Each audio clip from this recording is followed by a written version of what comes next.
breaking down every game, every day in Major League Baseball. This is the Baseball Betting Show. Here is your host, Greg Peterson. A warmer from the low. Welcome to lovely Las Vegas for the Baseball Betting Show with myself, Greg Peterson, now part of the VSiN family of podcasts. We've got an excellent podcast for you.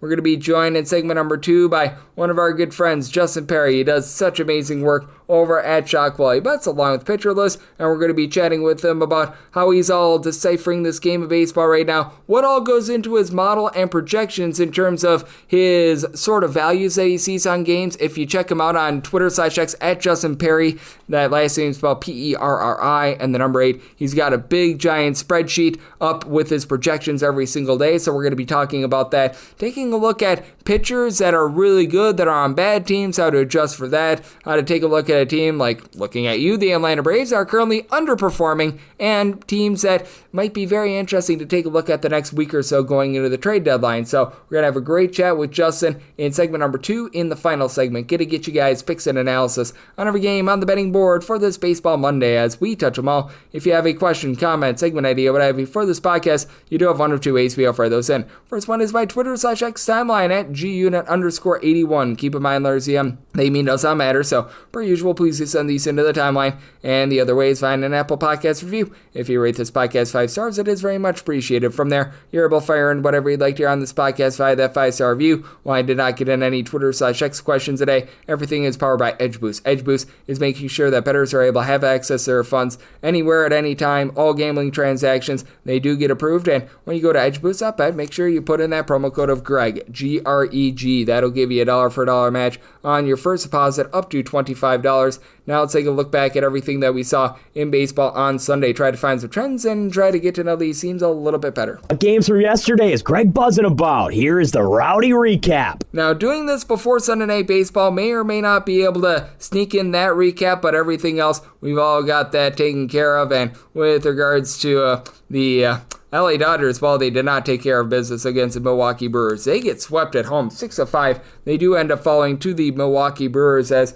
for the Dodgers now, 54 overs, 44 unders, and 2 pushes. And for the Brewers, it's not like this was a great start for Jose Quintana. 4 runs allowed over the course of 6 innings. Does give up a home run to Shohei Ohtani, his 34th home run of the season. And Esteury Ruiz gets his first home run of the season. Clayton Kershaw, not the world's worst start, but not a lot of length. 3 runs, 2 of which were earned, give it up in 4 1/3 innings as he was hurt by a trio of errors out there in the field. Alex Vesia then gives up a run in an inning. Lou Trevino, 2 runs allowed in 1/3 of an inning. Will Klein, 4 outside the bullpen scoreless. Kirby Yates, Anthony Banda both lend a scoreless inning. And for the Brewers, they had Abner Uribe try to yak this game away, giving up a run in the 9th inning and 3 hits, but Nick Mears, DL Hall, they combined for a scoreless inning. Grant Anderson, a scoreless inning of his own, and the Brewers just play small ball, 4 of 13 with men in scoring position to find a way to get the job done there. For the San Francisco Giants, they fall once again to the Toronto Blue Jays. Blue Jays have been a very good over team. North of 55% of their games go over thus far this season. 8-6,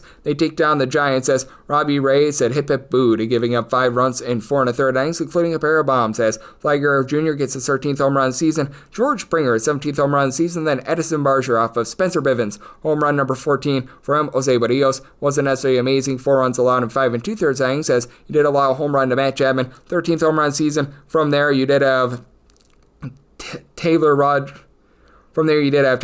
give you an out of the bullpen scoreless for San Francisco. Joey Lucchesi, 2 scoreless innings, and then Bivens gives up 3 runs in 1 1/3 innings. He did give up one of those home runs, and for the Blue Jays, you did have Braden Fisher give up 2 runs without getting an out of the bullpen, but everyone else cleaned it up. Justin Rule, pair of outs out of the bullpen scoreless. Uriel Rodriguez, 8 scoreless inning, and Tommy Nance, 5 outs out of the bullpen scoreless. For the Orioles, they do find a way to persevere against the Tampa Bay Rays. 5-3 the final as Trevor Rogers, he was in the neighborhood of giving up 2 runs over the course of 6 innings. Did allow a home run to Danny Jansen, 11th home run season. From there, Ynier Cano, Andrew Kittredge, both led a scoreless inning, and Felix Bautista walked 3, should have been 4. It's in the last at bat. Junior Caminero at a 3-0 count. It was clearly a ball, and it called strike 1. And from there, Junior Caminero ends the game. But for the Orioles, they were able to get a trio of bombs. Ryan O'Hearn gets his 12th home run of the campaign. That comes out from Ryan Pepiot. Pepiot also gives one up to Mr. Alex Jackson, his first home run of the season, and home run number 13 to Jackson Holiday, as Pepiot gives up 5 runs in 6 innings. From there,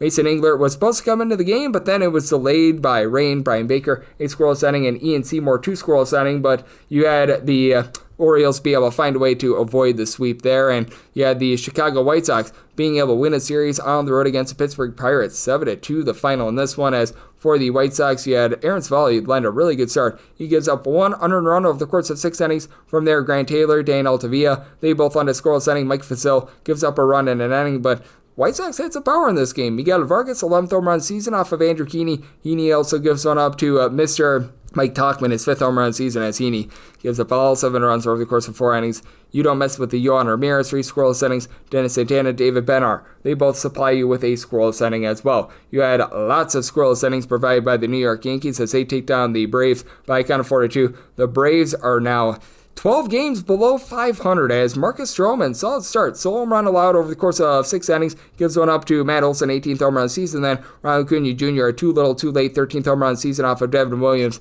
in the 9th inning, who continues to be rough. He gives up that solo home run in his inning of work, but Ian Hamilton, Tim Hill, they both supply a scoreless inning, and Grant Holmes gives one up to Aaron Judge, 36th home run season. Holmes gives up 3 runs in 6 innings, and then Dane Dunning, he does get her done with giving up just 1 run over the course of 3 innings, but too little too late over there as well. The New York Mets find a way to persevere as well. They take down the Cincinnati Reds by a count of 3-2 as Andrew Abbott, a solid start, 2 runs allowed in 6 innings. Brent Suter gives up a run in 1 1/3 innings. Tony Santillan, pair of outs out of the bullpen scoreless. And for the Mets, David Peterson, great name and great results. 1 earned run given up in 6 innings. Oscar Brazobin and Ryan Stanek both give you a scoreless inning apiece. Reed Garrett does give up a run in 2/3 of an inning, but Edwin Diaz, he's able to give you an out of the bullpen, and it is a bunch that finds a way to be able to persevere and get the job done. The Royals have been one of your best under teams in all of baseball, but they played an overwhelming game against the Miami Marlins, winning by a count of 7-4 as Salvador Perez all of a sudden getting hot for the Royals. He goes deep for his 15th home run season. That comes off of Valentin Beloso. He was not too much of a Beloso. Gives up that solo home run in 3 innings of work.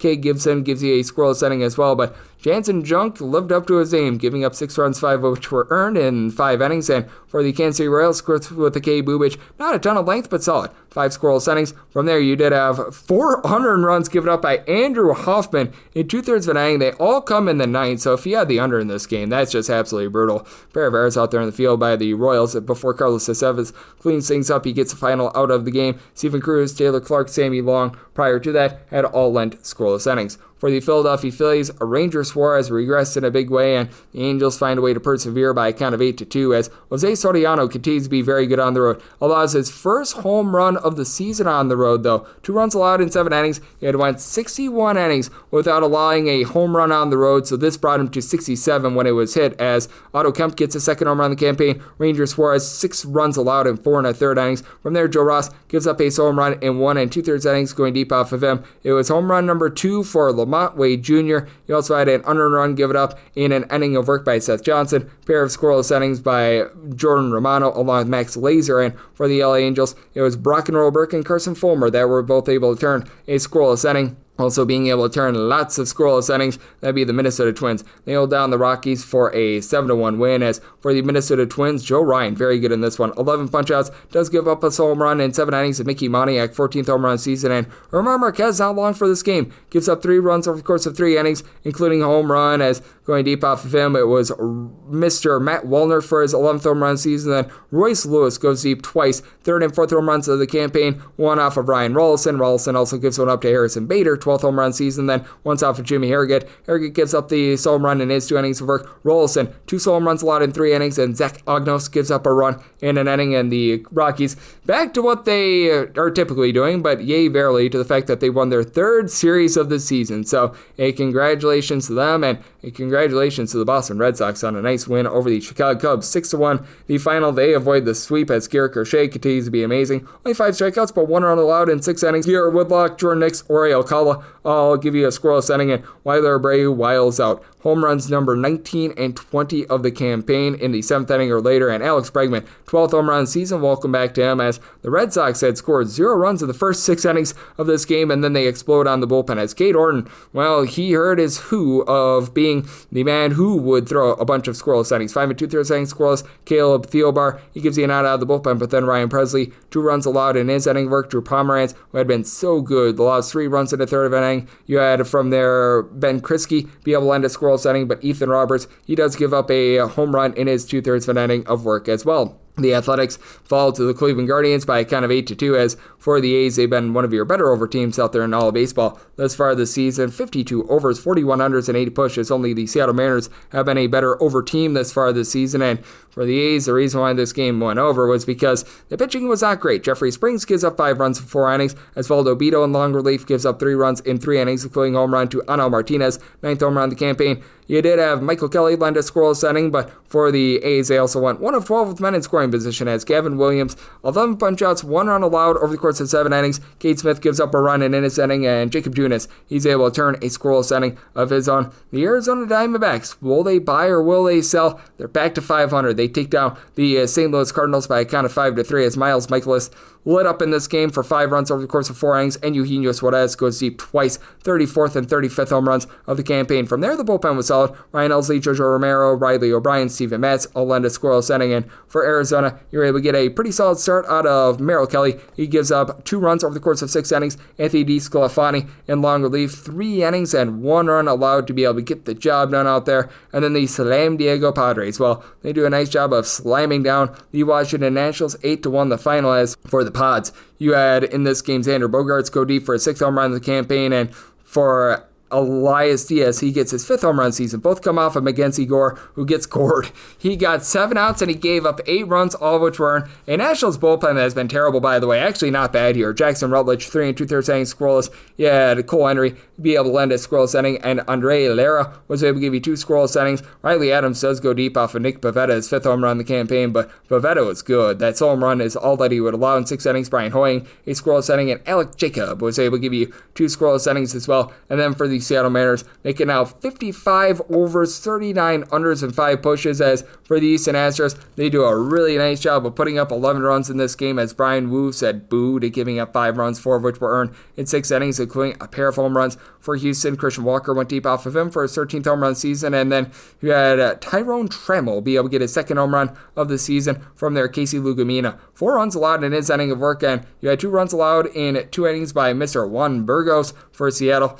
No home runs in this game, as for Houston, it was Hunter Brown who was not long for this game. He started to regress quite a bit. 3 runs allowed over the course of 4 innings, but Caleb Ward, along with Brian King, they combined for 3 scoreless innings. Brian Abreu, a scoreless inning, and Ryan Gusto was able to polish things off for an 11-3 win for the Houston Astros. And if you're looking trend-wise at what we're getting in Major League Baseball right now, it has been an underwhelming season overall. We're starting to see some overs, though, as the under rate is at about 52.3%, 749 unders to 685 overs. Meanwhile, favorites on the money line hitting at about 57.7%, 850 and 626 on the money line. Meanwhile, if you're looking at the last 7 days in Major League Baseball, since we've come back from the break, favorites are really not having a good run of it. 21 and 23 on the money line with Sunday Night Baseball pending. And then the over rate, it's at north of 60%, 27 overs to 1700. So that's what we're seeing in baseball right now. And that's what we all got on Sunday. Now let's take a look at just the process of a man that knows his baseball. Justin Perri does such great work over at Pitcher List and Chalk Quality Bets. Joins me next right here on the Baseball Betting Show with myself, Greg Peterson, now part of the Decent Family Podcast. Breaking down every game, every day in Major League Baseball. This is the Baseball Betting Show. Here is your host, Greg Peterson. And we're back here in lovely Las Vegas for the Baseball Betting Show with myself, Greg Peterson, now part of the VSiN Family Podcast. Always great to be joined by this man, as we've got Justin Perri aboard. He does such a tremendous job on both the baseball and the college basketball front. He's over there at Chalk Quality Bets. He's over there at Pitcher List. He's over at Hoops HQ. This man does a little bit of everything. He does so also well, locking it up over there in the northeast part of the country. And you're able to follow my Twitter/X at his first and last name, Justin Perri, and the number 8 altogether. And Justin, it's always a pleasure, my friend. Thank you. Greg, always an honor to be on the show, talk a little baseball, basketball, whatever, the time of year deems the sport of the hour, season. But it's always fun because, the 2 sports that I do cover line up essentially seamlessly. After the World Series, college and NBA pick up, and after the championships in those sports, we get right back into spring training. And honestly, the season gets started. So there's some overlap now. Baseball's here. It's going to be a lot of fun to talk a little bit about what we've seen in the first half, how it leads the second half. And of course, I always appreciate the credits. They going into what I think this is year 4 with Shot Quality and year 5 professionally in sports betting, but it's been a fun ride, a good time for sure.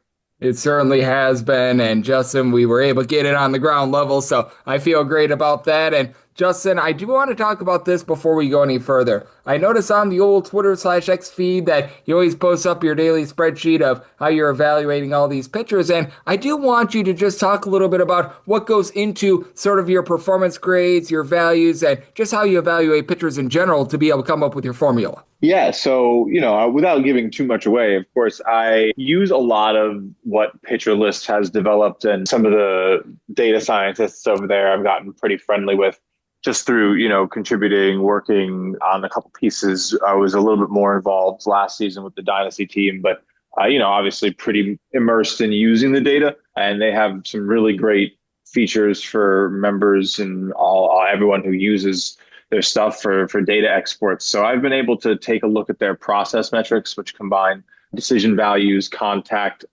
ability evaluation, and also power ability evaluation, and sort of blend that in their proprietary way into something that creates this essentially a process metric. From there, I use that in coordination with standard metrics, ERA, WHIP, FIP, and then some of the expected metrics. With hitters, I use some xWOBA, I use a lot of BABIP, and with pitchers, I use some xFIP, some SIERA, expected SIERA.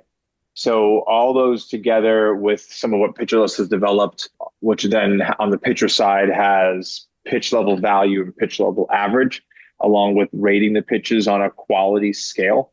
So which is, pretty similar to what shot quality does, but obviously process is a bit different because it's not proprietary data capture as with SQ. It's widely available data capture. Like, that's the cool part about the MLB, is that the StatCast data is so available that anyone can iterate on it. And so a lot of people do and create their own stuff models, create their own process models. And what Pitcher List has done is honestly really impressive. And so at the pitch level, they do a really good job evaluating how much value every pitch is adding and how effective every pitch is. And essentially you can get into what average, like earned run average, would be expected from each pitch over the course of a game, which is pretty cool. And then for hitters, they even have some cool stuff that incorporates spray angle into their xWOBA calculations. So baseball is pretty crazy compared to like basketball, because you have so many really great organizations doing really good work that does kind of lead to some maybe different numbers. And, that's why we have FWAR, BWAR, because wins over replacement is calculated in different ways, and all the different run created stats, and WRC plus, and OPS plus, like, it can make your head spin. And luckily all these very smart people have agreed on how to use plus metrics.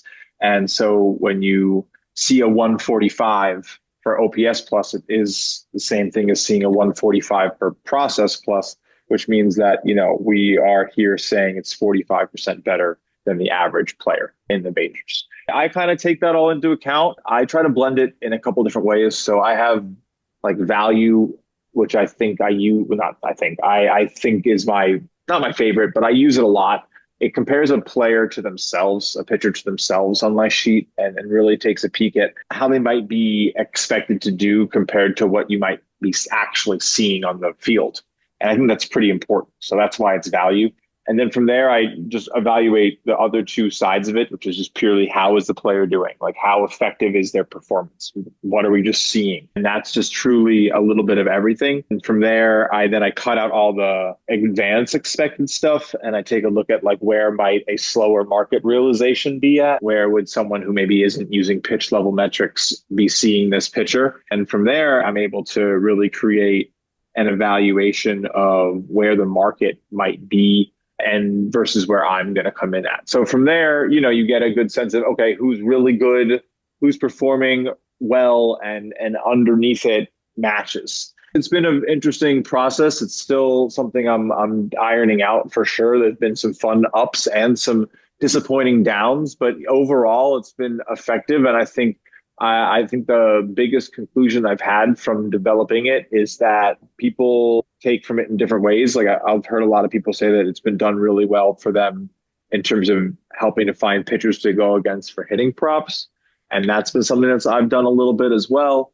And then, I try to isolate it with first five plays a lot. And I think that leads to some interesting results. A lot of times you get some variance around the fifth and sixth inning because it's when a pitcher is sort of at their tail end, and you get into some managerial effects that I try to avoid in the first place. So sometimes a pitcher blows up in the sixth inning. You were hoping for that to happen in the fifth, and maybe it's a game of inches. So you try to avoid it as much as you can, but you're still going to experience it. I think we get a good shot at not doing so, but I've been hearing the counter arguments for trying to maybe stay at the 20-cent market instead of the 30-cent market. So we'll see. I'm pretty committed to collecting the full season of data and seeing how it goes and comparing my sheets, which I have all cataloged, to their results, and probably processing it throughout the offseason to hopefully find, a continued version, because I do believe there's something there. And the data has shown that, this stuff is working really well in identifying pitchers who are maybe more valuable than people think or less valuable than people think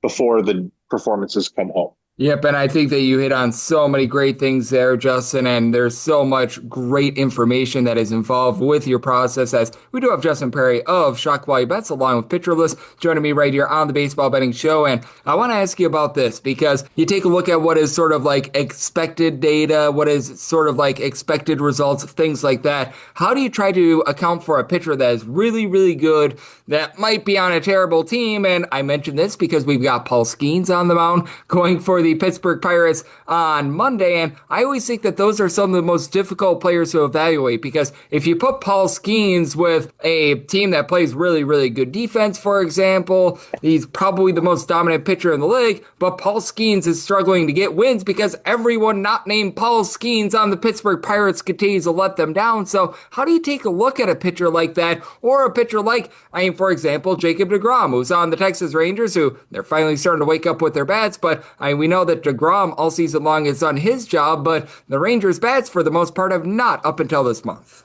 It's a great question. And I think, for me, the methodology, and you see it when I post my plays, is that I try to, a good pitcher who I think, or a pitcher that maybe is valuable, I will often either support on the money line as an underdog, even if it doesn't feel great. Like, you take a lot of pushes with Paul Skeens on the first fives. Sometimes you also see, as it's such a fascinating example with him, because you also see him beat down 1-0 after the first five pretty often. So you can bet into that, though. You call your shot a little. You could take them on the money line, and you could sprinkle on an exact first five score and be like, all right, well, if they lose at 1-0, at least I have this 8-1. You put a 0.1 down, or maybe you put 0.2 down, and you take a profit on it. I don't know.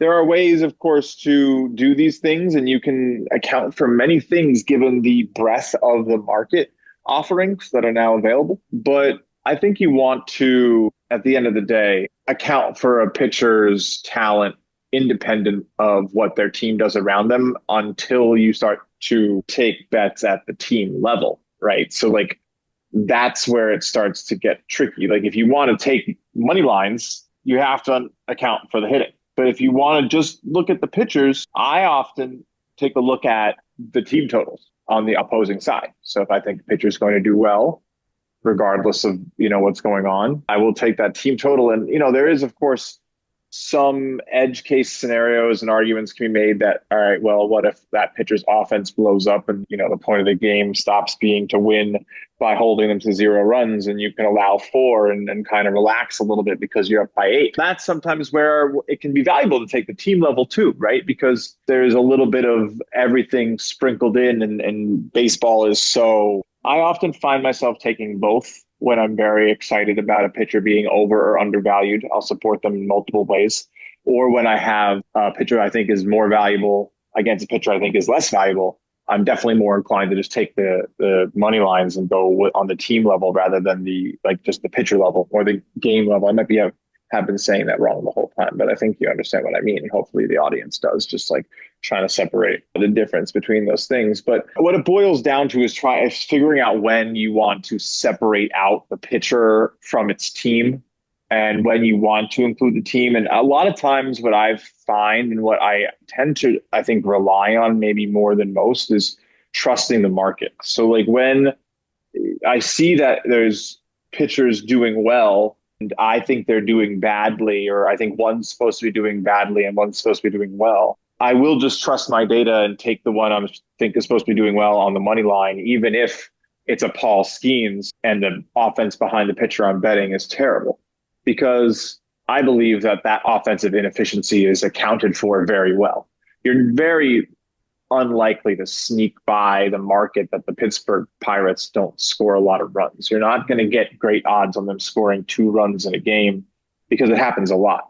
And so I think there's a lot to be said for attacking that efficiency and essentially trusting your data where you think you have an edge.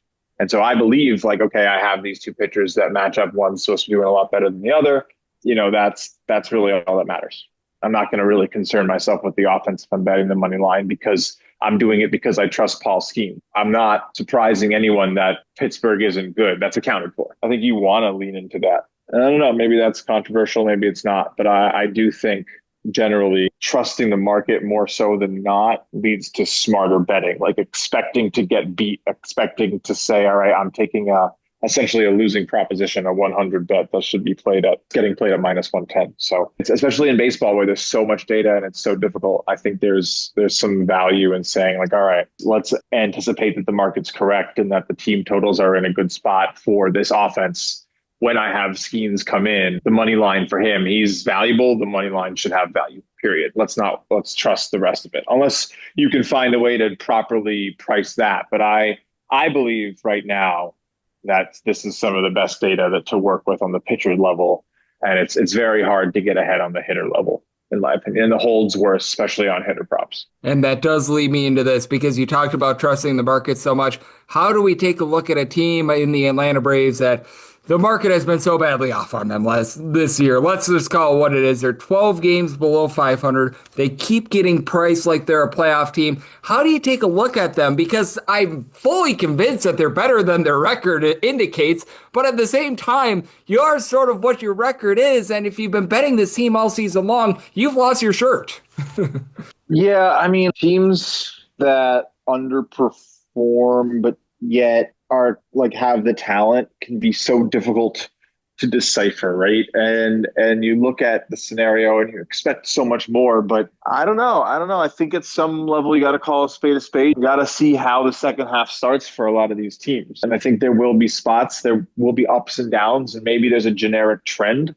And so maybe you want to invest now, just consistently, and expect over time that they win more games than not, maybe playing in spots where there's that extra motivation. And also health, of course, is such a interesting part of evaluating teams and records. And again, the nuance in baseball is so crazy. You can't really look at a first half, especially when a core player was missing or just coming back or even just rehabbing from a past season-ending injury, which we've seen all over the league this year. There could be big shape-ups for underperforming teams, and we've seen plenty of spots that collapses could be ready to happen. So I believe if you truly think a team is underperforming, you invest. This has been one of the most interesting teams I've ever seen, because with the Atlanta Braves, I just look at all the data and you'd think that they'd be performing so much better, but it's been a little bit rough for them. And just how do you take a look at some of these teams here in the second half of the season that maybe they have been underperforming,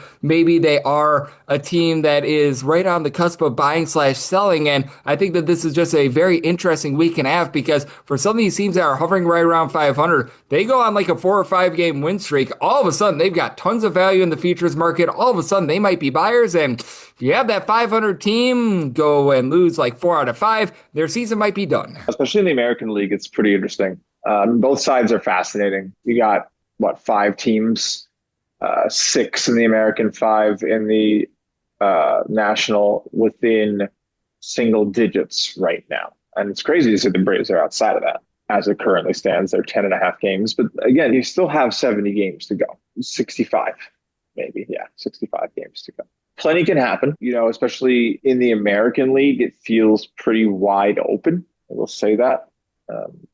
Tigers feel very strong, and you definitely don't want to run into them in a series with Skubal, especially, the surge that Riley Green has seen this year. And, Baez, they're tough to face, especially but I think they're pretty beatable. Any team right now. I mean, I would take dogs on almost any series right now in the American League. Like that's just how crazy baseball is. I mean, even I think it's hard to price the White Sox correctly. I think it's hard to price Miami or Marlins correctly. I think it's hard to price the Padres correctly. I think it's hard to price the Mets correctly. I mean, the Brewers have some of the lowest runs scored for a team that is 18 games above 500 that I've ever seen. And the Cubs are 19 games above, and they have a 40 run differential delta over the Brewers. But I mean, again, Milwaukee's red hot. They've won 9 of 10. So I think if you're a team considering towing the line, like many are, Diamondbacks, Cardinals, Giants, Reds,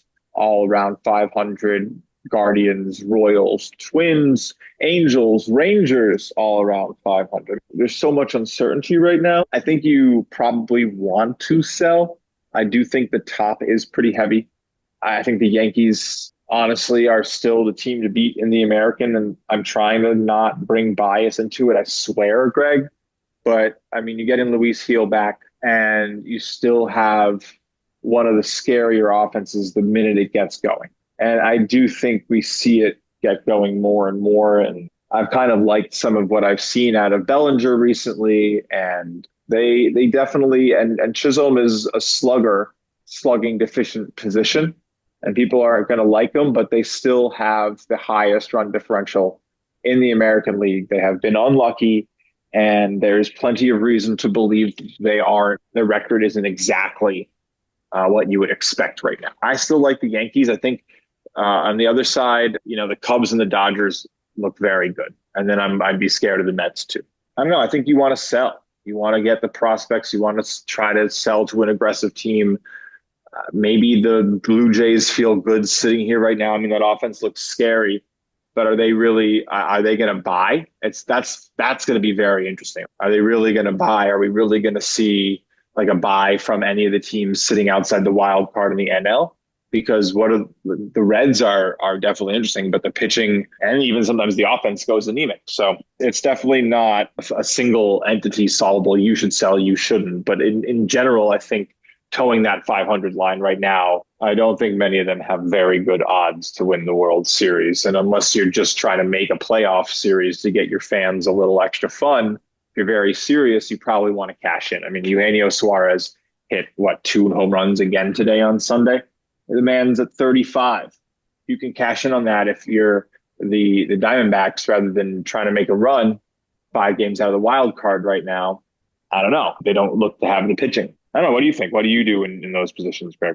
Well, we did see the Atlanta Braves be right around 500 a few years ago, buy at the deadline, redo that outfield, and win the World Series. So I think that if you're 500 or above, you go for it, especially with how open. Like, I know that the Yankees have a lot of talent, but you look at the American League, and if you're 500, you have to at the very least believe that you've got a chance to be able to ascend. Like, I know you've talked about the Texas Rangers quite a bit. That, I think, is the textbook example team where if they have a nice next week or so, you should be buying if you're the Rangers with the way that the offense is picking it up and with the way that you've got so much good pitching with a bullpen that's actually been number 1 in the big leagues in terms of ERA since June 1st. I don't disagree. I think you got to get some key wins.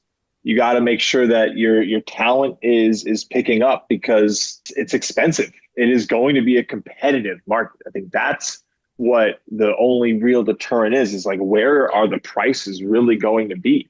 How much can you actually pay?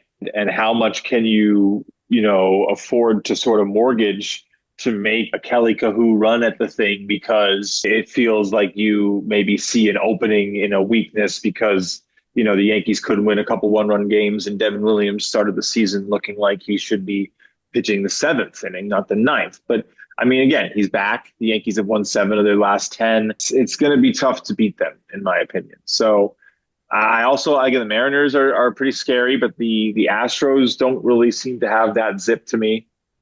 And again, I do think the Tigers are more beatable than people might think. So we'll see. Again, there's no clear answer, but yeah, I might disagree with you a little bit. It depends on the pricing. And if the prices are high on these players that you need to go get to make these runs, I mean, relieving pitching, you got to think the Yankees bulk up. Right? You got to think they're going to make a move. You got to think Toronto's going to try to get maybe some starting pitching. Detroit could add a bat. That would be interesting. We'll see what everybody does. A lot of teams have a lot of reason to go for it. The Yankees just made the World Series and have to feel like if events go differently, things look quite different, to say redundantly. There's just a lot of variance in baseball. And I guess that can go both ways, because maybe that means you should go for it, because if you can make the playoffs, anything can happen. And I'll hear that point. I definitely understand that. But the interesting call is, what can you get for your pieces right now, and maybe go for it in a year or two when you're in a better position. So I don't know. I don't know. I don't think I could run a baseball team, to tell you the truth. Take that with a grain of salt. Absolutely. And we've seen examples where it's blown up in a team's face. Looking at you, LA Angels, who were 500 and bought it at the deadline in the last year of Shohei Ohtani, and boy, that did not go well. And then obviously the Atlanta Braves, that was the shining example of why you do go for it as well. So we've got examples on both sides. And Justin, I know you're doing an amazing job taking a look at this great game that we all know and love of baseball. So love to give people at home know what's all on tap for you and how people can follow along on social media and other platforms. Well, look, if you got MVP level talent, you got to talk about it right now. I'm joking around. But the Braves, that example is so interesting because they did have literally an MVP, and they had someone like Olsen who was also playing at that level. And so it makes some sense in Strider. And again, that core is so crazy for the price they have it. But sorry to detract. I just had to say my last bit. You can follow me at Justin Perri on Twitter, Justin Perri 8. It's my last name, Perri. Everything I do is essentially posted there to keep it as clean and simple as possible.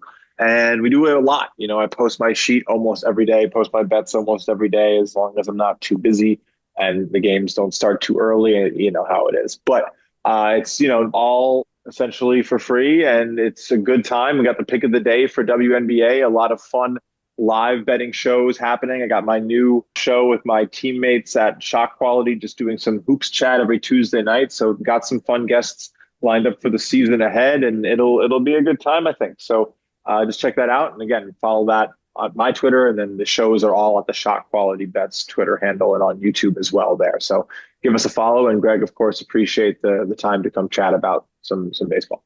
Absolutely. And our good friend Justin is doing such a great job of taking a look at this amazing game. I know he does such an amazing job with regards to basketball front as well. And every single time he joins me, lends such great insight. So big thanks to Justin for joining me right here on the Baseball Betting Show, now part of the VSiN Family Podcast. And coming up next, it is that time of the podcast. They give you picks and analysis on every game on the betting board for this Baseball Monday as we touch them all.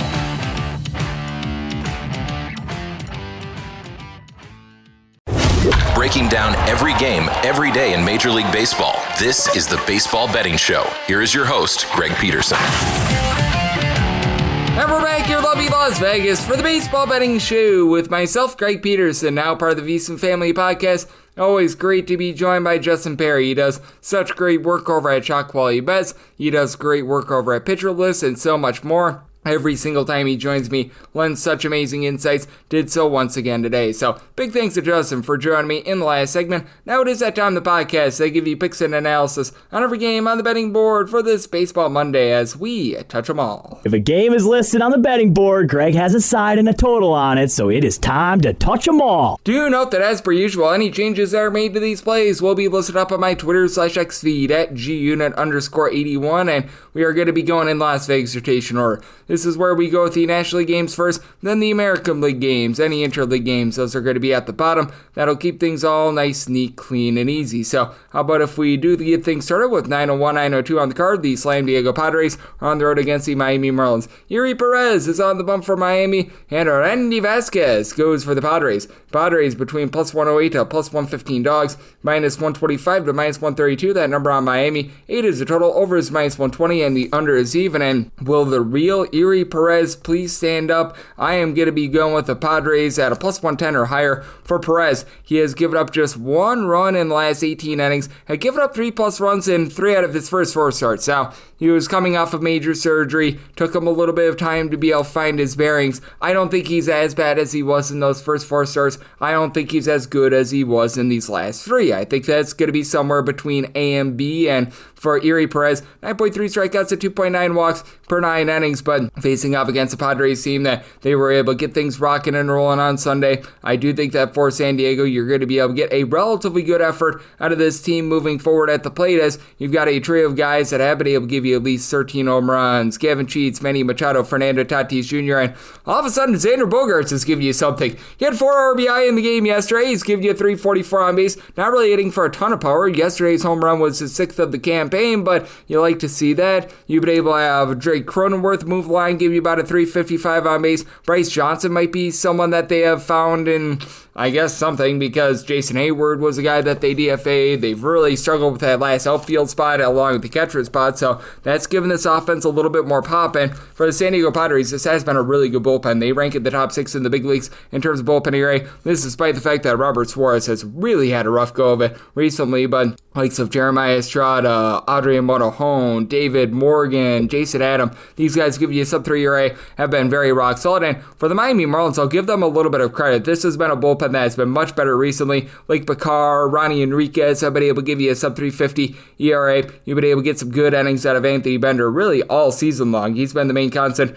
And then even someone like Kay Gibson has been able to step up, give you some good production. And for the Miami Marlins, this actually hasn't been the world's worst offense. I will say their offensive numbers very much are dwarfed at home versus on the road, as at home, Miami averaging about 3.7 runs per contest. That's actually last in the National League, compared to 4.9 runs per game away from home. It's just because Miami is such a pitcher-friendly ballpark that it's really hard to be able to crank them out. That's indicated by the fact that you've only got 3 guys on the roster who've been able to supply north of 8 home runs this season. Kyle Sowers, 21 home runs, 370 on base. You've got Otto Lopez, Augustin Ramirez, combined 25 home runs. Both of these guys are hitting between about a 240 to a 250, and then AC Sanchez, 8 home runs, 320 on base. And then you do have the guys that are moving the line, like Xavier Edwards at the top. He's been hitting about a 290. Dane Myers is starting to sink a little bit, but he and Liam Hicks have both been able to hit north of a 270. Hicks has been dealing with a few off and on injuries, but should be all good to go in this one. And then when it comes to the San Diego Padres team, I do think that Randy Vasquez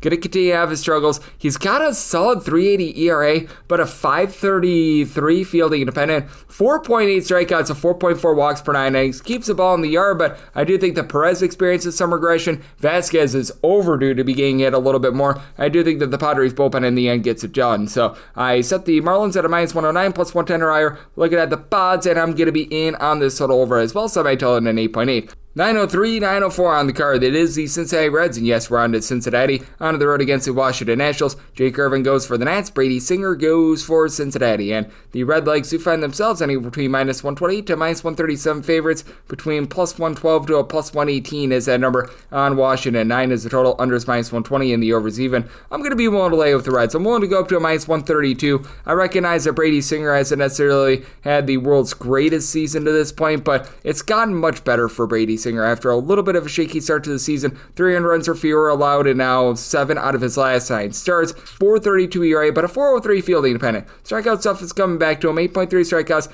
per 9 innings. The walks have been high with about 3.6 walks per 9 innings, but throughout his career, it's always allowed about 1 home run per 9 innings. He's been doing the same thing thus far this season, and he gets to face off against the Washington Nationals lineup that, for some reason, they just can't hit at home. You've only got 2 guys on the roster with more than 3 home runs at home thus far this season. That'd be Nathaniel Lowe along James Wood. And Wood, 24 plus home runs. He's giving you a 375 on base. And then CJ Abrams, like he's got 12 home runs this season. He's hitting for about a 350 on base, but only 3 of them have come at home. So I'm not quite sure what's happening here. And then you've got guys that are struggling like Apollo DeYoung, Dallin Lyle, who's a little bit of a young guy. You need a little bit more out of them. Alex Cole's moving line. He's been able to give you 375 on base, but you just have a lot of guys that have been hit or miss. You've been without Keibert Ruiz, and Riley Adams at the catcher spot is his replacement, giving you a 203 on base, so that's not amazing. What's less amazing is the pitching that you've got for the Nationals in this game, as currently they are dead last in the National League in terms of bullpen ERA. Just so many bad arms in this bullpen, like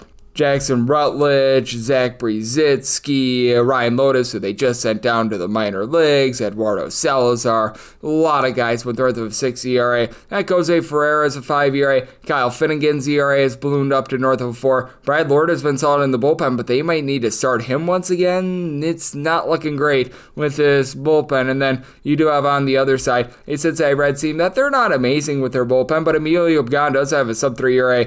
He is giving up too many home runs, but he's got a sub-3 ERA, so you'll take that. You've been able to have Tony Santin, Taylor Rogers also give you a 3 ERA or better as well. And for the Cincinnati Reds, upper half of the league with regards to runs per game, even though you don't have a ton of power. Ellie De La Cruz is the only guy above 11 home runs on the team, 18 home runs, 25 stolen bases, 360 on base. He's been incredible. And then DJ Friedel, Gavin Lux are moving line, both give you north of a 350 on base. When he's been out there, Jake Fraley has been pretty solid with a 345-ish on base as well. Not necessarily supplying a lot of power, but finding a way to get on. Getting back Austin Hayes has been big for this unit as well. And when it comes to the Washington Nationals and Jake Irvin, it's a case where he's just not really giving you a lot of deception, and that's been the case for guys on named Mackenzie Gore for the Washington Nationals. You don't have a lot of high strikeout guys. Mike Soroka does give you some strikeouts as well, but he's been rough as well. But I mean, for Irvin, 6.4 strikeouts to 2.9 walks per 9 innings, 1.7 home runs allowed per 9 innings, 458 ERA, 521 field league dependent. He has allowed at least 3 runs in 3 out of his last 4 starts. I think that his struggles continue, and I do think that the Reds go out there and get the job done. I'm willing to lay up to a minus 132 on this Reds money line, and here at a 9, I'm in on the over, so I total 9.1. 9-5, 9-6 on the card. The San Francisco Giants are on the road against the Atlanta Braves. Bryce Elder hopes to not look elderly for the Braves, and Hayden Birdsong goes for the Giants. And the Giants are an underdog of between a plus 112 to a plus 118, minus 130 to minus 140 is that number on the Atlanta Braves. 9 is the total. Over is minus 115, and the under is minus 105. And for Birdsong and the Giants, I did set them at a minus 104. I'm going to be willing to back them on the money line.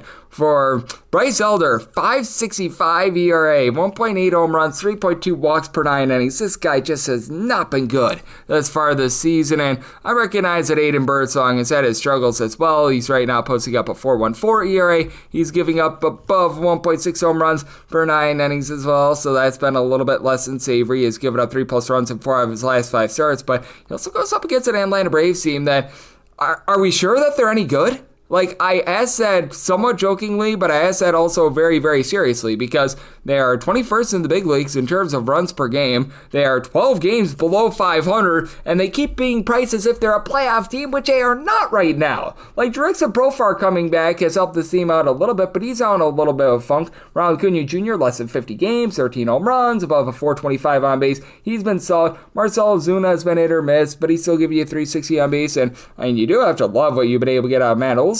18 home runs, above a 360 in terms of that on base, but I mean, Michael Harris, Ozzie Albies have killed this team. Both of these guys have a single-digit amount of homers. Harris at 237 on base. Sean Murphy is giving you power, but he's not necessarily doing a great job of hitting for average, and you've had just all sorts of guys like Nick Allen, Alex Verdugo at the bottom line if they're giving you no power whatsoever. For the Atlanta Braves, it was looking like this bullpen was turning the corner, and then they just hit a big giant cooler on Saturday. Not so tremendous, to say the least, as you still have a few guys in this bullpen that'll be able to do a solid and respectable job for you.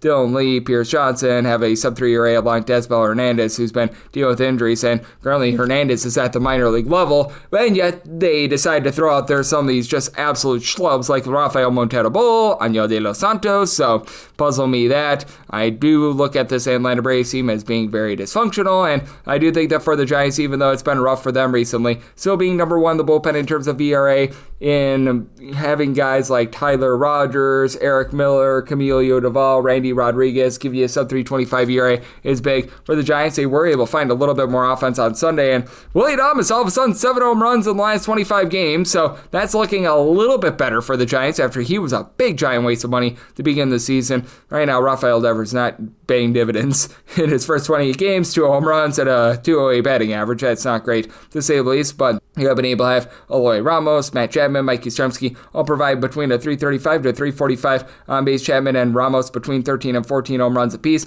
I do think that the Giants have some value here against a Braves team that has been horribly overvalued all season long. Made my total 9.3. I like the over and the Giants on the money line. 9-7, 9-8 on the card. The St. Louis Cardinals are on the road against the Colorado Rockies.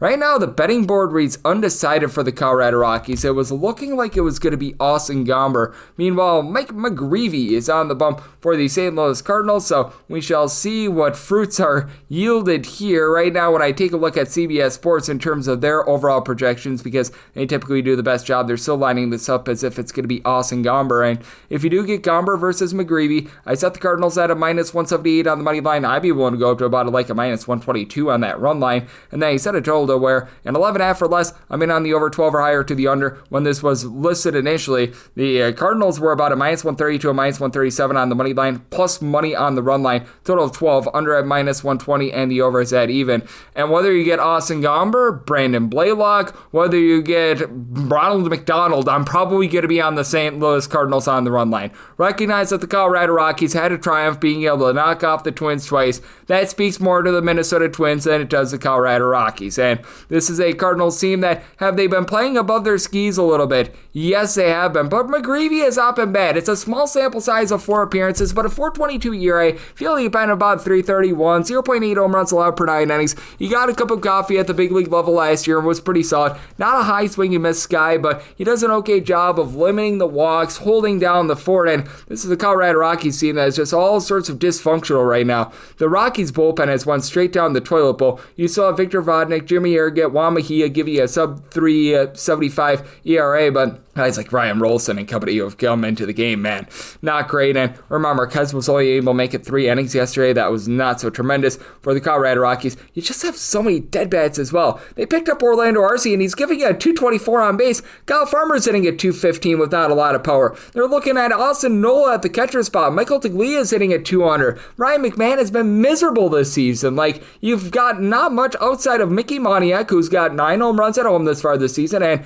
at home he's giving you above a 350 on base, and Hunter Goodman has been great. 18 home runs. He's been able to give you about a 280 average, so I mean, yay verily there. Tyler Freeman has also gotten on base, but he's been a bit in and out of the lineup. But I mean, this team has been awful, and for the St. Louis Cardinals, it has been a bunch that has not necessarily hit the deep ball this year. You really don't have anyone with above 13 home runs this far this season. Now, you've got Wilson Contreras, he currently injured, Lars Nootbaar, Nolan Arenado, guys like this. They're hovering between about 10 to 13 home runs, and getting back Ivan Herrera, who's hitting above at 300, and he's been able to give you a home run every about 16 or so at bats. That helps this team out. He and Yoel Pozo at the catcher spot have actually been really good hitters, and then Victor Scott gives you 20 plus home bases, but I mean, with the Cardinals being right around about league average in terms of their bullpen ERA, I think that that's more than good enough to be able to get the job done here, as you've got quite a few guys have gone out there and been able to give you some good performances. Ryan Elsley, after he blew those 5 saves to begin the season, has locked it down to a sub 335 ERA, and then you've got Phil Matone, Kyle Leahy, Jojo Romero, Riley O'Brien. These guys give you a ERA of a 3 or better. So with the Cardinals, I mean, if it's Austin Gomber, if it's someone else, I'm going to be in on the Cardinals on the run line. That's why I'm not going too far on Austin Gomber, because it doesn't matter. All these guys just suck for the Rockies. A team ERA at home of a 6.10. Good grief. So we're going to be in on the Cardinals run line. I right now set my total 11.6. If we continue to get this 12, I'm going to be in on the under as well. 909, 910 on the betting board. The Orioles are on the road. They're facing off against the Cleveland Guardians. Tanner Bybee is on the bump for the Gardos, and you've got Tomoyuki Sugano who's going for the Baltimore Orioles. Total on this game is 8. Over is minus 120, and the under is even. And for Cleveland, between minus 130 to minus 140 is that number. Plus 112 to plus 120 is the number on Baltimore. Set my money line at a minus 137 on the Guardians. Willing to go up to that minus 135 that I'm seeing right now for Tanner Bybee. He has been much better when he has been at home rather than when he's been on the road. For Bybee, we have noticed that the swing and miss stuff from a season ago has really tapered off as well. For Bybee last year, he's getting 9.7 strikeouts per 9 innings. That's down to about 7.8 punch-outs per 9 innings. 4.29 ERA, 4.48 fielding dependent. Has been on a little bit of a miserable run, giving up 3 or more runs in now 4 out of his last 5 starts. But again, for Tanner Bybee, much of those struggles have come on the road. Tanner Bybee on the road, a 5.37 ERA, and he is giving up darn near 2 home runs per 9 innings. Closer about 1.8, but it's not great. And then when he's been at home, right around about 0.7 home runs per 9 innings, at 2.57 ERA. That is nearly 2.8 points lower with his ERA when he is at home. And then when it comes to Mr. Sugano, the good news is he's not going to give out a lot of walks. The bad news is there is no deception with this man whatsoever. 5.3 strikeouts at 2 walks per 9 innings. He's giving up 1.7 bombs per 9 innings. 4.44 ERA, 517 fielding dependent, but the regression monster has come, and he is eating Sugano for lunch and dinner. 3+ runs allowed in each out of his last 5 starts for Sugano, just going out there and getting lit up like a Christmas tree. And then for the Baltimore Orioles, they back him up with a bullpen that is in the bottom 7 in the big leagues in terms of ERA. Felix Bautista has been rock solid in this bullpen, but just when you think that Sir Anthony Dominguez has figured it out, Sir Anthony Dominguez falls straight down the toilet bowl. He, Gregory Soto, Andrew Kittredge,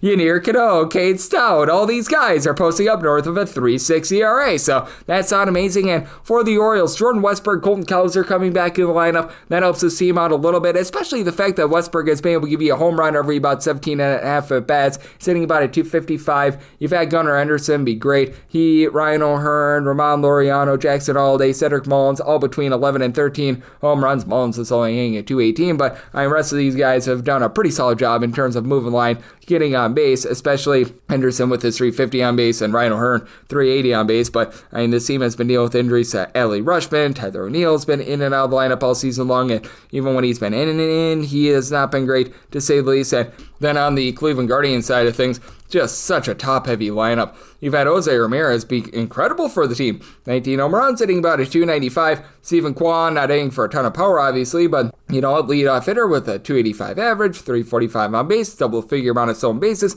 You'll take that. Even Carlos Santana at 325 on base, 11 home runs. Would like to see a little bit more, but not terrible. And then things get really terrible when you got Kyle Manzardo, Daniel Schneemann, Will Wilson, Brian Rocchio, David Fry, Lane Thomas, Bo Naylor, John Kenzie Noel, Austin Hedges, all hitting at 215 or lower. Now, Manzardo's give you 15 home runs, but a 289 on base. None of these guys, they mentioned, have north of a 292 on base. So that's been an issue. And for the Cleveland Guardians last year, numero uno in the big leagues in terms of their bullpen ERA. This year it's been more around about league average, as you do have Emmanuel Clase starting to find it once again. He's back down below a 3 ERA. Ever since that shaky first month of the season, he's actually been really good. Eric Zabrowski, since he's come off the injured list, he's been solid as well. And then you've got the likes of Cade Smith, Kobe Aller, Jacob Junis providing a sub 355 ERA, but Hunter Gaddis is having his issues. Whenever you've had Matt Fest out there, he has not been good. Paul Sewald was not a good signing to start with. He has been awful for this team, so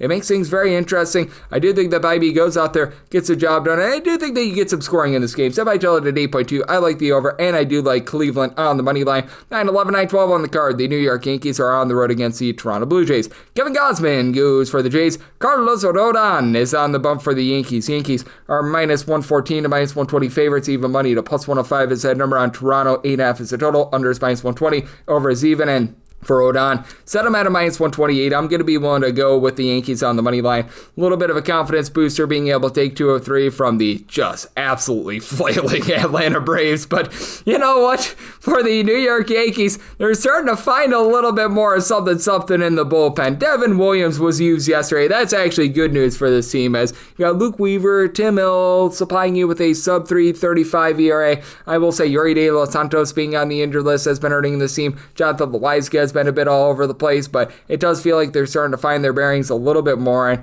with this New York Yankees lineup, currently at the top of the American League in terms of run production, Aaron Judge just continues to be Aaron Judge. 36 bombs, 458 on base. And then you've got a lot of guys that are hovering in that neighborhood of, we're going to call it about 14 to 17 home runs this season. You've been able to get that out of Cody Bellinger, Jazz Chisholm, Austin Wells, Ben Rice, Trent Grisham. Rice has really not been out there too much, and he has been a little bit ineffective, but Bellinger's sitting at 280. You're having Jazz Chisholm give you about a 340-ish on base. Yasan Dominguez has been able to do a good job of moving the line. Paul Goldschmidt needs to be a little bit better for the team, but all in all, this is a team that's finding their way in. Giancarlo Stanton is all of a sudden giving you some production as well. And then when it comes to the Toronto Blue Jays, for Kevin Gausman, he looked a little bit better going into the All-Star break, but it's just been sort of a wackadoo season for him, as for Gausman, he had a stretch where he had given up at least 3 runs in 7 out of his previous 10 starts. He has given up, as a matter of fact, at least 3 runs in, I believe now, 7 out of his last 11 entering into this one.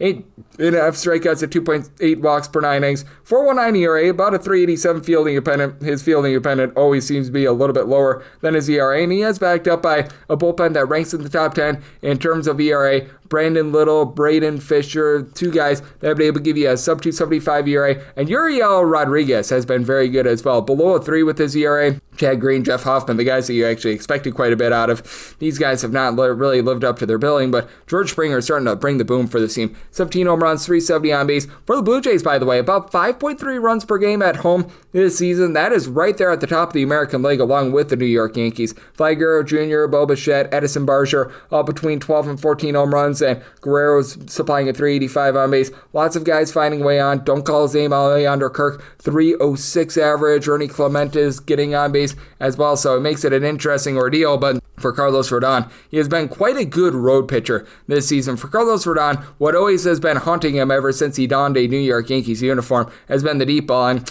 yeah, Yankee Stadium is typically not going to help out with that. You look at Rodon, 2.82 ERA at home, but at home he's also giving up about 1.3 to 1.4 home runs per 9 innings. On the road, this actually balloons up to a 3.36, but 0.9 home runs allowed per 9 innings. I think that Rodon is going to be able to give you a good start and get the job done. I set my line at a minus 128. I like the Yankees on the money line. Set my total at an 8.8. I'm also down the over. 913, 914 on the card. The Chicago White Sox hit the road to face off against the Rays. The battle of S's, as you've got Sean Burke on the bump for the White Sox, and the Boz, the Wizard of Boz, Shane Boz, goes for the Rays, and Rays are right now finding themselves as pretty good-sized favorites. You're going to be laying in that neighborhood of minus 205 to minus 195 with them, between plus 167 to plus 175. That number on the White Sox, 9 is the total, the under is minus 120, and the over is even. And if you're looking at that initial FanDuel run line on the Tampa Bay Rays, to lay run after, you're going to be laying minus 108, and I'm willing to lay the minus 108. I'd be willing to go up to a minus 110, as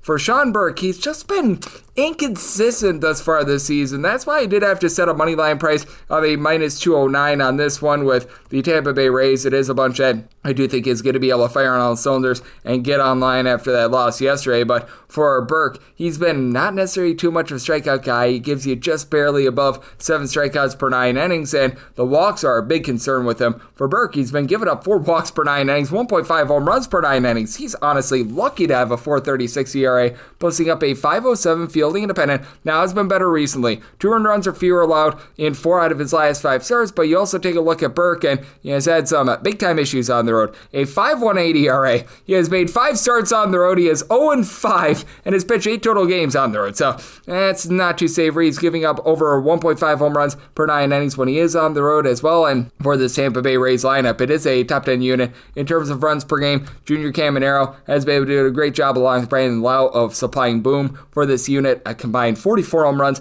between those two guys.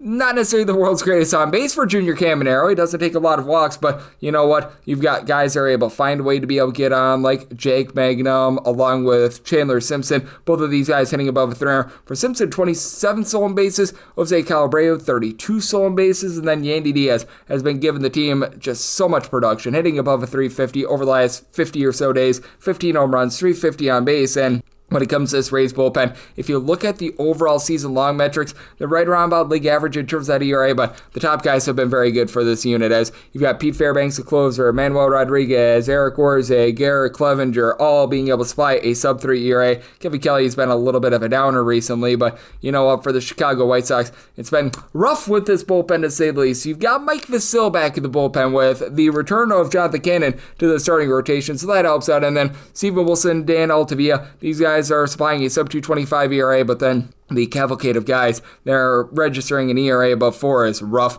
You've got Jordan Leisure, Grant Taylor, Cam Bouger when he's been healthy, as he's been a little bit banged up, Brandon Eisert. List goes on and on of guys that have just simply not gotten the job done in this bullpen. And for the Chicago White Sox, they're just not getting the job done in terms of offense, averaging about 3.1 runs per contest. Trio of guys with 10 to 11 home runs apiece. Luis Robert, Andrew Benintendi, and Miguel Vargas. And then Lennon Sosa has 9 home runs. Nobody else on the roster is worth a 5. And you don't even have a lot of average with regards to this team either, as Vargas, who I mentioned before, and then Luis Robert, Joshua Palacios, Josh Rojas, Tim Elko. You just go down the list of guys hitting at 222 or lower. It's rampant. Michael A. Taylor's hitting at 224. You've had Lennon Sosa, Edgar Guerrero, both hitting about a 265 to 270, and Mike Tauchman, when he's been out there, has been relatively solid, but as said, you're just getting absolutely nothing out of this lineup, and for Shane Baz, it's been a rough season for him to say the least, but it feels like he's starting to get back online. He had a start streak where I think that he had given up 3+ runs in 6 out of 7 starts. He was on a brutal run towards the middle part of the season, but it feels like things are starting to iron out a little bit more as he's given up 3 runs or fewer now each out of his last 4 starts. Strikeout stuff has been great. 7+ punch-outs in 3 out of his last 4 starts, and he's got a 4.17 ERA, 441 fielding independent, but he's starting to drop the walks just a little bit as well. 2 walks or fewer in each out of his last 4 starts. I think he goes out there and delivers a good start, and holds down a White Sox team has been pretty bad at the plate. I said my total at 8.6. I like the under, and I do like the run line of the Rays, 915, 916 on the card. The Athletics are on the road against the Walker Texas Rangers. Jacob Lopez is on the bump for the Athletics, and for the Rangers, it right now reads to be determined. So this is a game that's presently off the board. When I took a look at the CBS Sports projections,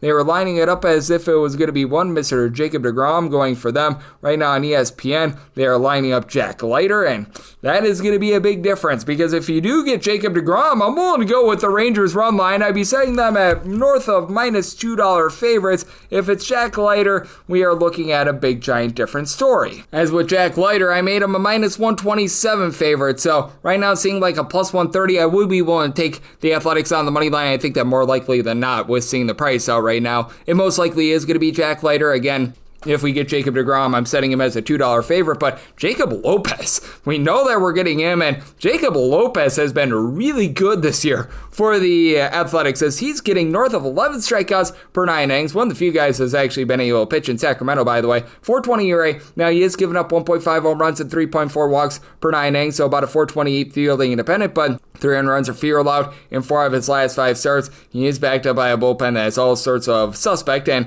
that's the big difference that you're going to find with the Rangers and the Athletics. The Athletics bottom 2 in the big leagues in bullpen ERA. You've had Michael Kelly, Sean Newcomb be able to supply a sub-350 ERA for this bullpen. Really, outside of that, nobody's been good in this bullpen. Mason Miller, JT Ginn and Juice, Hogan Harris, Grant Holman, all these guys posting up an ERA above 4. But for the Athletics, you do have quite a bit of power in this lineup, as Tyler Soderstrom, Brent Rooker have been able to supply some boom, a combined 39 home runs between these two guys, with Rooker now above a 350 on base. Lawrence Butler has been a little bit up and down, but he's giving you 320 on base with 13 home runs. Nick Kurtz, a home run every 12 at-bats, has been incredible for the team. And Jacob Wilson, he's hitting for above a 320 as well. So these guys have been able to do a nice job. And credit to the Texas Rangers, entering into Sunday Night Baseball, 81 runs in their first 13 games of the month. So things are all of a sudden finally starting to go online with this offense, as they're averaging above 6 runs per contest here in this month. You've had Corey Seager, who was very much looking injured when he came off the injured list, now being able to find his fullest form. He's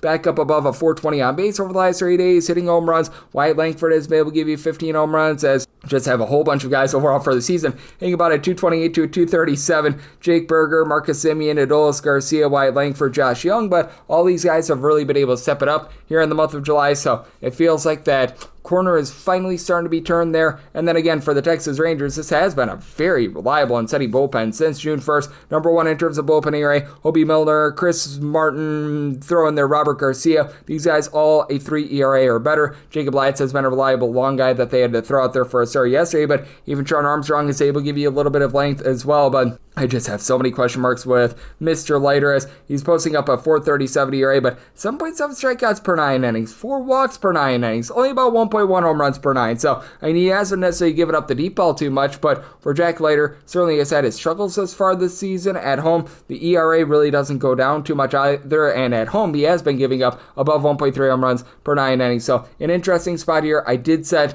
with regards to Leiter versus Lopez, a total of 8.6. So I will be looking at that 9 under, but if you do indeed get Lopez versus Leiter, plus 128 or higher, I'm in on the 8th money line. 917, 918 on the card. It is the Detroit Tigers on the road against the Pittsburgh Pirates. Paul Skeens goes for the Buccos, and Captain Jack Flaherty is hoping to be captain of the winning ship as he goes for Detroit. Detroit is between plus 104 to plus 112. Minus 119 to minus 126 is that number on Pittsburgh. 7 is the total. Unders minus 120, and the overs at even. And at a plus 110 or higher, I'm in on the Detroit Tigers, and I fully recognize that Captain Jack Flaherty, well, he has been captain of the ERA going up, shall we say, ship, as he has been giving you a 4.65 ERA, 4.36 fielding independent. He is giving you 11.1 strikeouts per 9 innings, but the 1.7 home runs, 3.6 walks allowed per 9 innings have been all sorts of terrible for this unit. But that said, he's given up now 3 runs or fewer in each out of his last 4 starts, 7+ strikeouts in every one of those starts as well, and he does get to face off against a Pittsburgh Pirates lineup that, man,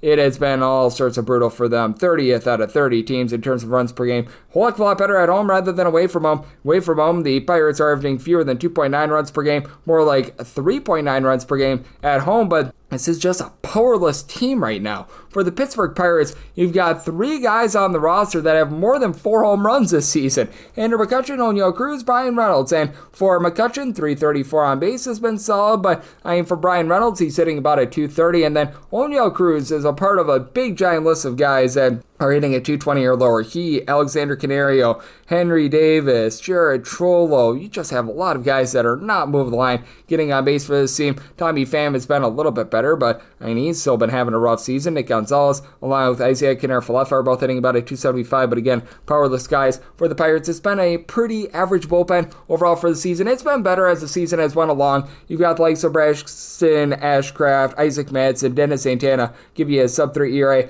You've had Caleb Ferguson start to act up a little bit. He and Chase Shogert above a 350 with their ERA, but still not too bad. And you've had on the other end a Detroit Tigers team that has been taking a little bit of a fall with their bullpen. Tommy Kinley has just not been good, to say the least, but you still have some reliable arms out there. Will Vest, Brand Herter, these guys are below a 325 in terms of their ERA. Brendan Hennefy has been able to give you some good innings. And for the Tigers, this is a top 7 unit in terms of runs per game with Riley Green, Spencer Torkelson spearheading things. Torkelson has 21 home runs and a 340 on base. Riley Green up to 25 bombs, hitting at 280, and just a lot of guys hitting for some good average. Gleyber Torres, Javi Baez, Zach McKinstry, all above a 270 right now. You've gotten good production ever since Wencio Perez has come off the injury list, hitting just below 260, 7 home runs in his first 41 games. And for the Tigers, I do think that they're going to be able to get to Paul Skeens just enough in this spot. For Paul Skeens, obviously, he has been amazing this season. Not necessarily giving you as many strikeouts as he did as a rookie, but still the deception has been there. He's been able to really limit the hard contact that he's been giving up, as he's giving up 0.4 home runs per 9 innings, 9.7 strikeouts at 2.2 walks per 9 innings for a 2.01 ERA. But I do think that in the end, the Tigers do find a way to get to him and get the job done. So I told 7.2, so I like the over and the Tigers at a plus 110 or higher on the money line. 919, 920 on the card. You've got the Boston Red Sox on the road against the Philadelphia Phillies, as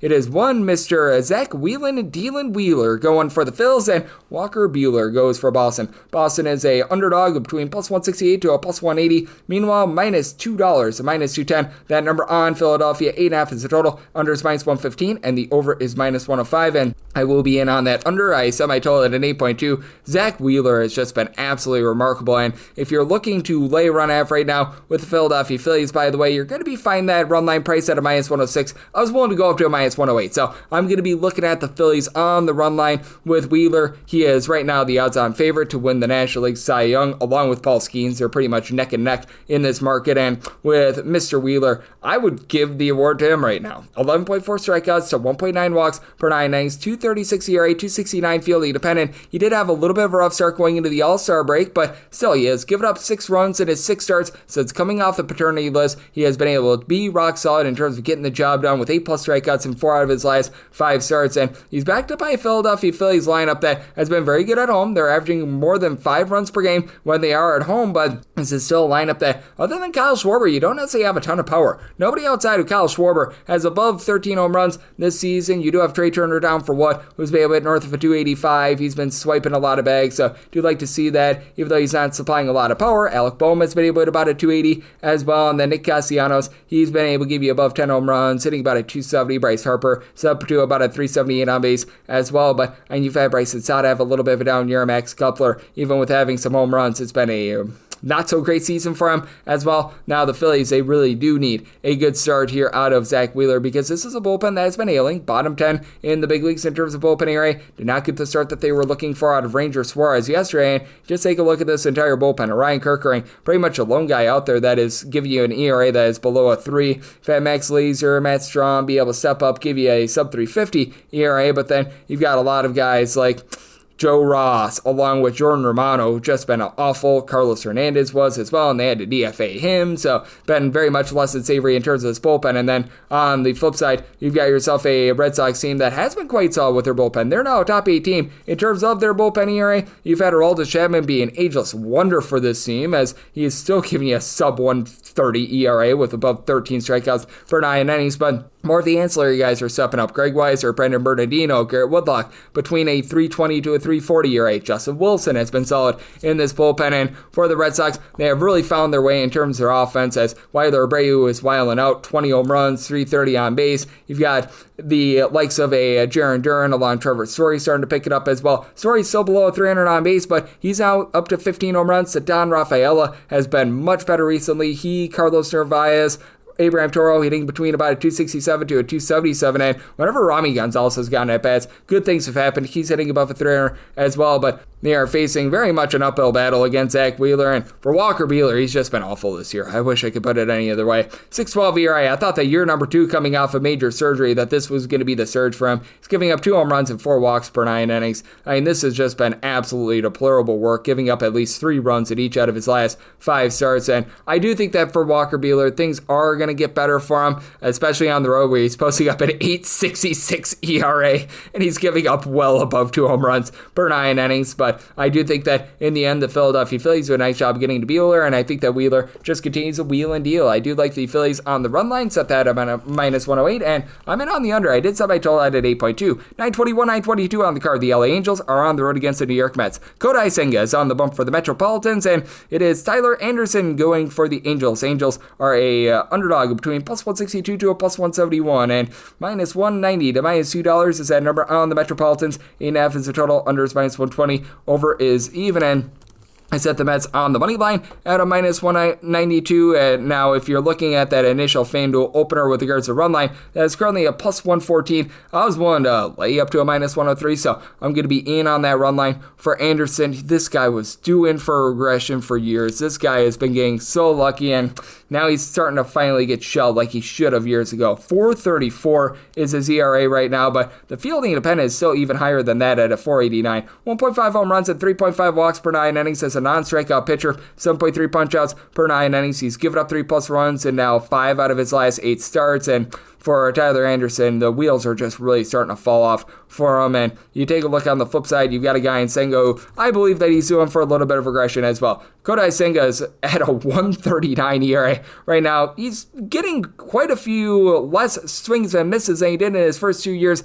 at the big league level as well. 8.6 strikeouts per 9 innings. The walks are starting to taper down a little bit, but the 3.8 walks per 9 innings, that's a little bit of a concern, but he's also limited to hard contact, less than a half home run allowed per 9 innings, and this is an LA Angels lineup that is very much all or nothing. For the Angels, you've got a lot of guys that have shelled out 15+ home runs, but you've got a lot of guys that they just can't find a way on, as you've got Zach Neto giving you 15 home runs. He's hitting a 280, and Joe Adell has been solid in terms of finding a way on base. He and Mike Trout both hitting between about a 240 to a 245 between the two of them. 38 home runs thus far this season, but Logan Oppie, 17 home runs, 272 on base. Taylor Ward, 23 home runs, about a 304 on base. You've had a really awful year from Jorge Soler, 11 bombs, but a 294 on base out of him. Nolan Chunel has done a nice job finding a way on, but Luis Renifo, he's right now giving you a 275 on base with 4 home runs. That's just not going to cut it, especially with an Angels bullpen that is in the bottom 5 of the big leagues in bullpen ERA. Hunter Strickland landing on the injured list is rough. Now, they do have Brock and Roll Burke and Kenley Jansen down below a 3.5 with their ERA, but pretty much everyone else in this bullpen, Connor Brogdon, Reed Detmers, who's been a little bit better recently, Jose Fermin, Ryan Zefrian, all these guys have really been struggling to north of a 4 ERA, and then when it comes to the Mets, this bullpen has really went down the tubes as well. If you look since June 1st, they are a bottom 8 team in bullpen ERA, with having quite a few of the longer guys like Max Kranick and Jose Buto hitting the injured list. That has been really hurting them, but you've been able to get some good production out of Edwin Diaz and more of the shorter guys, as you've had, when he's been out there, Jose Castillo actually really do a good job for the team. I think that they let him go. I'm not quite sure why, because he was actually doing a good job for the team. Reed Garrett still supplying about a 3 or so ERA, but it's been a case where Oscar Brzobin has seen his ERA go to above a 3.75. Ryan Stanek, Brandon Waddell, these guys have just been cutting it for him. And for the Mets, it's a very top-heavy lineup. Quartet of guys with at least 18 home runs. Brandon Nimmo, Francisco Lindor, Pete Alonso, Juan Soto. Soto with above a 391 on base. And then outside of that, you've got the likes of Mark Vientos, Tyrone Taylor, Luis Torrens, that entire catcher spot. Guys unnamed Jeff McNeil pretty much that are occupying those final 3 to 4 spots, running a 230 or lower with not a lot of power. So it's a very interesting spot. I do think that the Mets do a nice job of getting into Anderson, and I do think that with this being a little bit of a pitcher-friendly ballpark, that the Mets find a way to get the job done, and I think that it goes a little bit lower with regards to total. So I might tell it at 8.4, like that under, and I do like the Mets on the run line. 923, 924 on the card. The Kansas City Royals are on the road against the Chicago Cubs. We know that Noah Cameron is going to be going for the Royals, and right now it's to be determined for the Cubs. This game is off the board, and when CBS Sports was doing their projections, they were projecting Chris Flexen as the starter. That pretty much to me means that Chris Flexen is going to be either the starter / opener or in a bulk role. So I did set that as a minus 154 with the Cubs. So I'd be willing to lay up to minus 153 there, plus 155 or higher looking at the Royals, and set a total of a 7.1, a 7 or less. I'm in on the over, a 7.5 or higher, the under. And the reason why this total is so low, you take a look at what we're going to be getting out there in Chicago on Monday, and got a lot of directional wind that is going to be blowing in towards the middle of the game. Now, if you get this game really, really extended to like 10 o'clock p.m. Eastern time, then the wind starts blowing out a little bit more, but still, this has been a Royals team that has not generated any offense whatsoever. Bottom 3 team in the big leagues in terms of runs per game, and this is actually a Chicago Cubs bullpen that has been very good. They're a top 7 team in terms of their bullpen ERA. Chris Flexen, I recognize in his last start, he got completely lit ablaze, and if the weather changes a little bit, I might be willing to consider a 7.5 or less to the over, a 8 or higher to the under, because I have noticed that the wind has been moving around a little bit with regards to projections, so that might be done. So you do want to check back on the old Twitter /X feed a little bit for that, but I mean, this is a Chicago Cubs team that has everyone currently firing all cylinders. You have to love the fact that Seiya Suzuki, Pete Armstrong have both been able to hit north of 25 home runs thus far this season. Then additionally, you've been able to get really good production out of someone like a Nico Horner, even though he's not hitting for like a ton of power or anything like that. He's getting on base, he's hitting for above a 280, so you do love to see that. You've had a tremendous production out of Michael Busch. He's above a 370 in his on base, 20 home runs for him this season. Kyle Tucker, Dansby Swanson, 34 home runs between these two guys, and Tucker's been able to give you a 380 plus on base as well. And then with the Kansas City Royals, this bullpen has been very reliable all season long, top 12 team in terms of their bullpen ERA, though Lucas Erceg, Carlos Estevez did have a rough series against the Miami Marlins, so are giving you an ERA that is below a 3. Steven Cruz has been able to give you a sub-3 ERA. Daniel Lynch going on the injured list has hurt this team a little bit, so now it's a little bit more mix and match with Sammy Long, Taylor Clark, less than reliable guys coming out of the bullpen. But for the Royals, what's really not reliable, the young guys on this team, Jack Caglione, John Rave, are both hitting below the Mendoza line of 200. Just have not been able to get a lot out of Nick Lofton as well. Vinny Pasquantino, Bobby Witt Jr., and Salvador Perez have all been able to give you now at least 14 home runs this season, with Jr. is hitting at 290, and Miguel Garcia has been able to hit about a 290 as well. But Jonathan India, 330 on base with less than 10 home runs. You were expecting a little bit more there. Freddie Fermin, Kyle Isbell are able to get on base, but they're not providing a lot of power. I do think that this is going to be a little bit of a lower scoring game, despite the fact that it's a Cubs bullpen that I do think that's due in for a little bit of regression, because you've got Daniel Palencia, Flexen I mentioned before, Drew Pomerantz, Caleb Theobar, so many guys coming from out of nowhere, supplying a sub-250 ERA. Brad Keller is starting to regress, but he's been solid as well. But that said, 7.5 or less to the over, 8 or higher to the under. And with the Cubs, I'm willing to take a minus 153 or better on the money line, plus 132 or higher looking at the run line, plus 155 or higher will be looking at the Royals, as I do think that Noah Cameron, by the way, have yet to hit upon him. I do think that he's in for a bit of regression as well. For Noah Cameron, he's actually allowed 2 runs or fewer in all but 2 of his starts since coming up to the big league level. That's 12 in total, but 7.5 strikeouts at 2.8 walks per 9 innings, a 368 fielding independent compared to a 231 ERA. So 7.5 or less to the over, 8 or higher to the under, and then with the Cubs plus 132 or better, we'll be looking at that run line plus 155 or higher, the Royals. 925, 926 on the card. It is the Milwaukee Brewers, and they're going to be on the road facing off against the Seattle Mariners. Old George Kirby goes for the M's, and Brandon Woodruff is on the bump for the Brewers. The Brewers are finding themselves as an underdog of between even money to plus 107, minus 114 to a minus 121, that number on Seattle, and 6.5 is the total. The over is minus 120, and the under is even. Seeing some 7s out there, but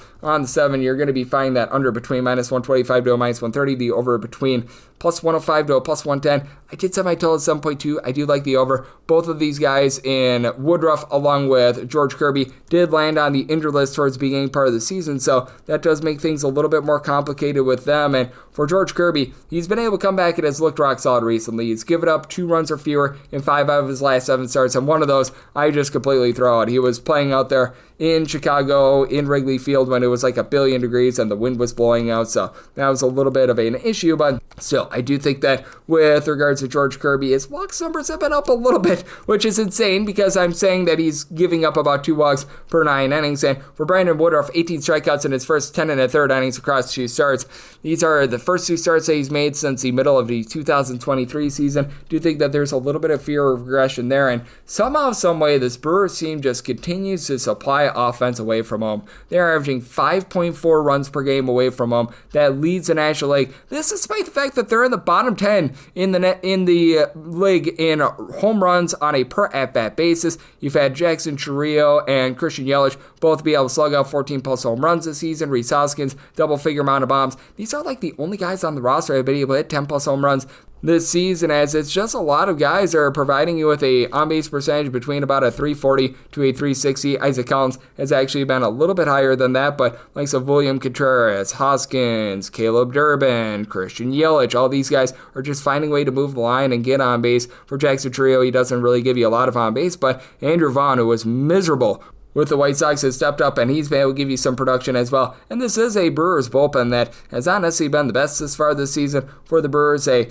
do find themselves in the bottom half of the league in terms of their ERA, though. You do have quite a few guys that have stepped up recently for this bullpen. Easton McGee, throw in there Grant Anderson, Trevor McGill, Abner Uribe. They're giving an ERA that's below a 3 along Think Mears, and I do think that they're going to continue to improve as Jared Koenig has had a little bit of a difficult season, to say the least, but the Brewers seem to be finding their form there. And for the Seattle Mariners, Matt Brash, Gabe Spire, Andres Munoz, sub-3 ERAs out of those guys. Some of the longer guys like Trent Thornton have been rough, but even Edward Bizzardo has been able to do a solid job. But for the Seattle Mariners, this is a top 10 lineup in terms of runs per game, with big dumper Cal Raleigh being the catalyst for it. How about 38 home runs entering into the day on Sunday? He has been a wonder, as he and J.P. Crawford are both supplying north of a 370 on base. And then you've got the likes of Julio Rodriguez, Ore Polanco, and Mr. Randy Arozarena give you above 14 home runs. With Arozarena, 18 home runs, 360 on base. He has all of a sudden found it. Polanco and Rodriguez both thinking that neighbor about a 252, 260, 29 home runs between the two of them. Bottom of the lineup can be a little bit hit or miss. They're relying now upon Luke Raley to come back and be able to give the team a bit of something. Dylan Moore has been hit or miss when he's been out there as well, so that's been a bit of an issue. But I do think that for the Brewers, they are going to be able to find themselves with a little bit of value here with Brandon Woodruff. I was willing to take a plus 106 or better with the Brewers on the money line right now, seeing a plus 107, so willing to back that in. Did set my total 7.3. I like the over. 927, 928 in the card. You've got the Houston Astros on the road against the Arizona Diamondbacks. Zach Allen looks to fill it up for Arizona, and Colton Gordon goes for Houston. Houston is a underdog between plus 128 to a plus 136, or between minus 146 to a minus 157. That number on Arizona at 9 is the total. The over is anywhere between minus 110 to a minus 105. Under is between minus 115 to a minus 110, and with Arizona. I did set them as just a minus 123 favorite. I'm going to be willing to back Houston on the money line. It has been a rough season for Zach Gallen, posting a 5.40 ERA. Just has not been able to find it all season long. As for Mr. Gallen, he has given up at least 4 runs in 5 out of his last 7 starts. He has been really struggling in terms of giving up walks, north of 3.5 walks per 9 innings, above 1.5 home runs per 9 as well. And then you've got Colton Gordon, who on the flip side has had his issues giving up the deep ball. 1.7 home runs allowed per 9 innings, 4.67 ERA. Was only giving up 1.6 walks per 9 innings, but here's the big thing. You've got a much better bullpen with the Houston Astros rather than that of the Arizona Diamondbacks. Diamondbacks are in the bottom 5 of the big leagues in terms of bullpen ERA. The Houston Astros are in the top 7 in the big leagues in terms of their bullpen ERA. So you've got so many guys for the Astros are able to come in there, give you a sub-3 ERA. The Bryants, Brian King, Brian Abreu, the closer, and Josh Hader, Steven Okert, even throw in there someone like Bennett Sosa. These guys have been able to do a nice job there for the Astros. You've had Jose Altuve start to look like the Jose Altuve of old. 17 home runs, hitting about a 280. Isaac Paredes is up to 19 home runs. The Jeremy Pena injury has been a little bit rough for them, but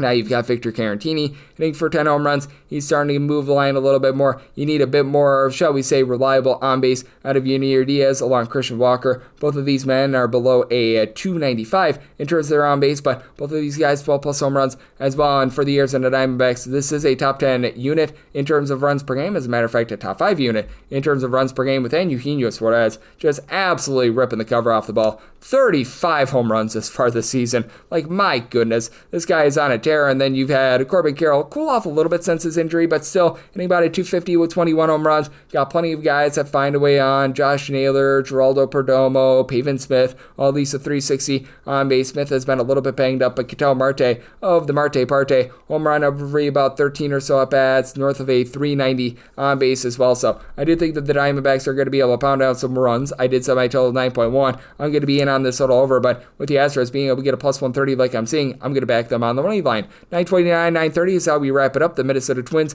go on the road to face off against the LA Dodgers. Shohei Ohtani is on the bump for the Dodgers, and David Fessa hopes to have a fiesta for Minnesota. 9 is the total, under is minus 120, and the over is even, and for the Dodgers, minus 210 to a minus 220 is that number on them. Between plus 180 to plus 190 is that number on Minnesota, and I'm going to be willing to back the Dodgers. I was willing to lay up to a minus 123 on the run line right now. Find that at a plus 104. Sign me up there, as David Fessa is not been great, to say the least, for the Minnesota Twins. Now, I will say this about Festa. He's been able to get a lot of swings and misses this season, as his strikeouts per 9 rate is a 9, but 3.4 walks, 1.3 home runs allowed per 9 innings, 5.25 ERA. That is down to about a 4.36 in terms of the field independent, but 4+ runs allowed in 3 out of his last 5 starts. This Minnesota Twins bullpen has been absolutely awful. Bottom 8 in the big leagues in terms of bullpen area. This despite the fact that you've got Danny Kalum, Brock and Roll Stewart, and also Yohan Duran, who have been able to give you a sub-3 ERA. Louis Varland has been solid as well, but those long guys like Griffin Jackson Company just have not been able to get the job done. And